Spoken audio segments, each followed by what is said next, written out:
Ayan, magluluto na naman tayo mga guys para sa aming hapunan. Kay gabi na umuwi yung aking asawa. Nagkuha ng itlog guys. Mahirap kumuha ng itlog ngayon guys. Kaya sobrang mahal ang itlog. Mantika sa itlog sobrang mahal. Hirap-hirap ang mag-ano ng paninda ngayon. Sobrang mahal.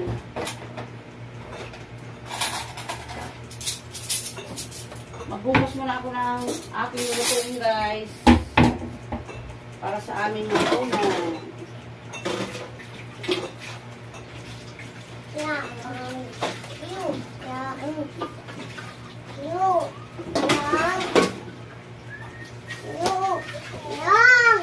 Tawag mo si tita.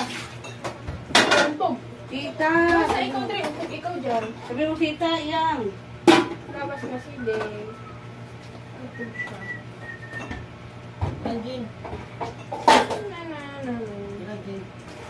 Nagluluto ako guys ng manok na may upo at saka sutanghon.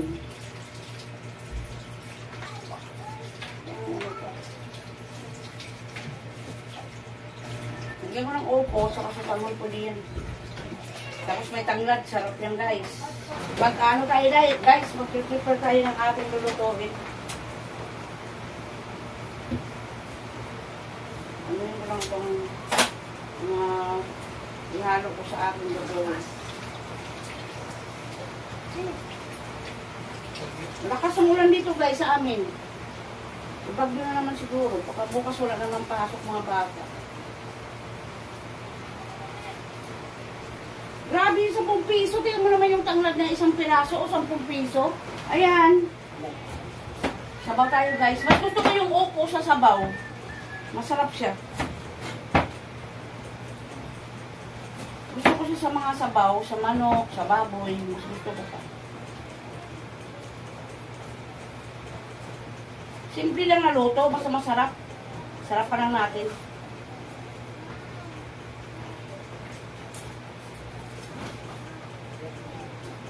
Ang hirap talaga ng buhay ngayon guys. Grabe.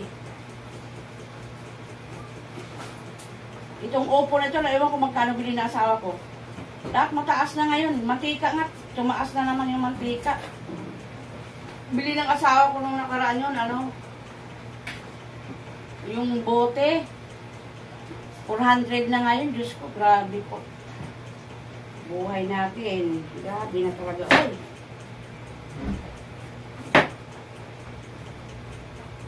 Hindi na kaya yung ano natin.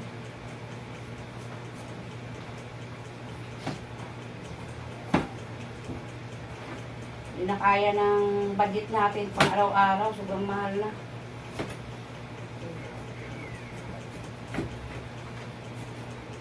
Hindi talaga. Ang hirap talaga ngayon. Sa totoo lang, hirap na hirap yung tindahan ngayon. Ako, paikot lang yung tindahan ko, pero nahirapan pa rin ako. Kasi ginagawa ng asawa ko ngayon, halos ano na siya. Pag may oras siya, halos na araw-araw na siya namimili. Kasi sabi niya, pag sabay-sabay daw, hirap. Mahirap talaga pag sabay-sabay mamili. Kasi bukod sa marami ka ng dala, mahal pa yung bilihin. Ako, Diyos ko. Ay, sa inumin pa lang, sa kasabi ka, sobrang mahal, laki na ng puhunan. Lalo na sa ibang mga, sa ibang mga items. Nako, Diyos ko. Laki ng tinaas, guys. Grabe. Ang maganda lang dito sa amin, guys, yung mga bata, libre ng gamit. Binibigyan ng mayor dito. Yun ang maganda sa amin. Taon-taon yan, mayroon silang mga gamit sa school.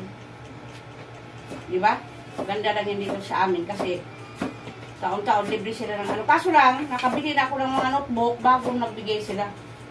Kompleto naman yung mga notebook nila. May bag, may baunan ng tubig. Kompleto sila.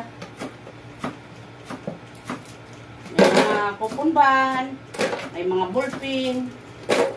Diba malaking bagay yung magulang ganyan. Pero yung mga bata, kawawa kasi maghapon na nagsusulat. Maghapon na sila naghawak ng cellphone. Kaya mata ng mga anak ko sira. Tapos sa gabi, maghilamos. Wala na. Sira na yung mga mata ng mga anak ko. Maghapon. Pero okay naman guys kasi natututo din yung mga anak ko. Kaya, pag sobrang init, nako. Yung katulad dati na bata-bata pa tayo, kaya pa. Nung nagkaedad na ako ng 50 plus guys, doon na. Hindi ko na kaya. Inaatake na ako. Umalis nga kami minsan ng asawa ko, inatake ako eh. Parang nanikip yung dibdib ko, tumaas yung dugo ko, sobrang init. Init kasi sa labas. Kaya pag umalis kayo, minsan ng asawa ko, yan hapon na. Kahit may sasakyan kami, maliit lang naman sasakyan namin eh. Hapon na kami umaalis kasi ayoko ng sa init, sobrang init, nahihilo ako. Baka malaglag ha? Naku. Pakitingnan mo doon. Baka malaglag yung... Makulit pa naman yun. Tulog na guys yung aking apo doon sa kwarto. Pagmitang buo. Saka yung cube. Saka magic. Yan. Igigisa ko na guys yung aking mga bawang, sibuyas, luya. Dali na lang. Yung sabaw yan guys ha. Sabawan ko yan.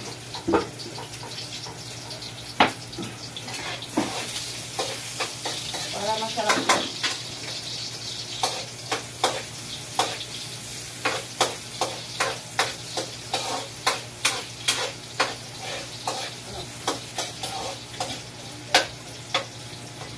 Lagyan na natin yung manok guys. Ayan. Sabaw din ito guys. Lagyan mo lang ng miswak sa kano. Opo.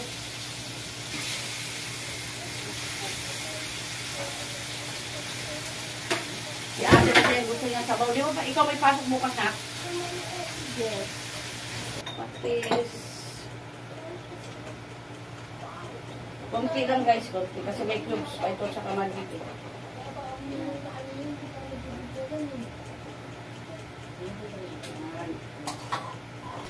Manok na naman tayo, magic. Hindi natin ubusin. Tapos, pamintang buo. Para hindi siya, hindi siya malangsa pag maraming paminta. Ganyan ako magluto guys, simple lang. Saka cubes. Ganyan lang. Iyan lang yung halo ko. Magic. Patis. Saka itong cubes. Nilagyan ko ng bawang, sibuyas, luya. Saka tanglad. Pamintang buo. Yun lang. Chicken cubes. Tapos halo natin yan guys.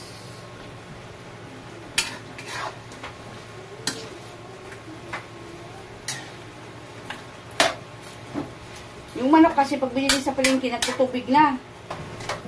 I-ano lang natin guys, parang patuyuin natin yung sabaw.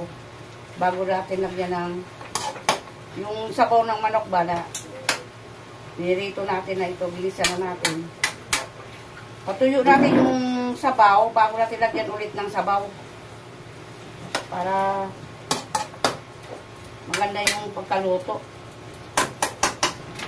Ayan si ate, oh. Seryoso si ate sa kanyang pag-aaral. Ate, ayan yung asawa ko, guys. Ayan, ganyan kami-kabisi dito, guys, oh. Ayan, trabaho ng asawa ko. Ako nagluluto, siya nag-arrange ng mga bote. Hi ka naman pa. Itapat ko man sa'yo yan. Buksan na natin ang aking niluluto. Ayan, tingnan mo, may sariling, talaga siya, tubig, oh. Hindi ko pa tinubigan yan, guys. Yeah. Hindi ko pa yan tinubigan. Sarili niyang tubig. Mga manok sa palengke talaga maano yan. Yung nababad na sa tubig. Sa hilo ba? Ayan. Tingnan mo, daming tubig. Nagputubig siya.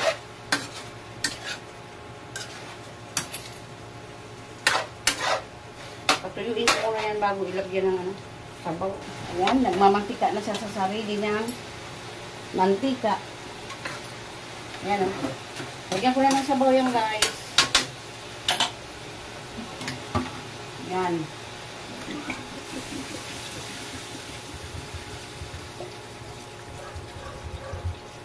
Ayan.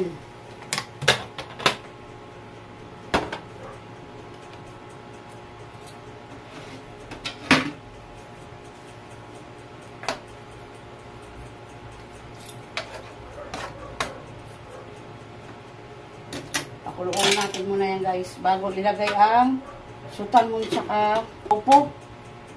Luto na rin itong ano ko. Kanin. Yan sutan mo guys. Ilagay na natin.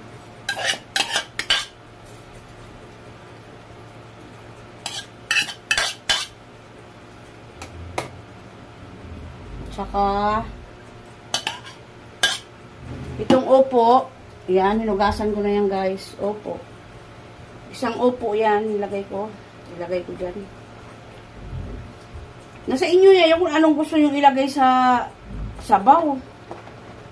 Ako, kahit ano lang gulay, nakakain naman ng mga anak ko. Nagluto din ako ng manok dito. Nilagyan ko ng ganito upo din sa ano. Pag doon, yung talbos ng kamote. Sabi ng anak kong panganay, sarap daw.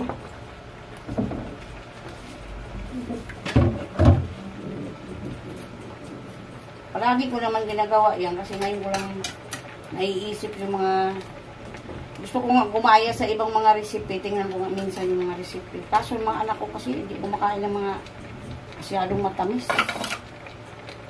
O di siguro pag kumpleto na yung ating recipe. Ayan. Ayan guys oh. Ayan. Balikan natin yan mamaya guys. Ayan na guys, yung aking manok na niloto na may opo, tsaka sutanghon yan guys. Ayan siya. May sutanghon yan. Ayan siya. Sutanghon. Makita mo na yung sutanghon dyan. Oh.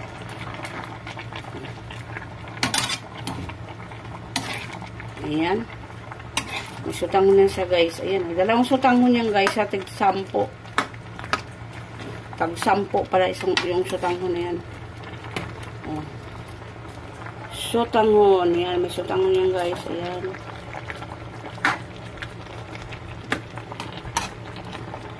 Dinagdagan ko na yung sabaw yan guys kasi para bukas yung anak ko panganay. Diba? Yummy yan guys. Ayan oh. Ayan guys. Lagyan natin itong kunting ayan. Para masarap. Yan. Maluluto na yan guys.